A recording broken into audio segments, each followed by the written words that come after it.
जिस दिन जिब्रील अमीन और दूसरे फरिश्ते सफ बांध कर खड़े होंगे तो कोई बोल न सकेगा मगर जिसको रहमान इजाजत बख्शे और वो बात भी दुरुस्त ही कहे।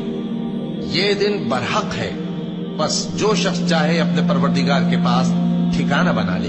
हमने तुमको अजाब से जो करीब आने वाला है आगाह कर दिया है, जिस दिन हर शख्स उन अमाल को जो उसने आगे भेजे होंगे देख लेगा और काफिर कहेगा कि ऐ काश मैं मिट्टी होता। जिस दिन जिब्रील अमीन और दूसरे फरिश्ते सफ बांध कर खड़े होंगे तो कोई बोल न सकेगा मगर जिसको रहमान इजाजत बख्शे और वो बात भी दुरुस्त ही कहे।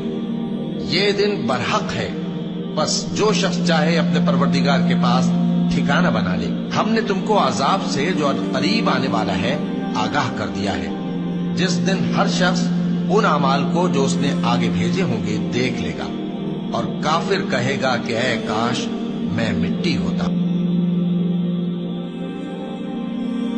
और कई तरह के लोगों को जो हमने दुनिया की जिंदगी में आराइश की चीजों से नवाजा है ताकि उनकी आजमाइश करें, उन पर निगाह न करना।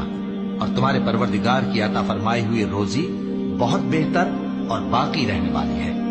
और अपने घर वालों को नमाज का हुक्म करो और उस पर कायम रहो।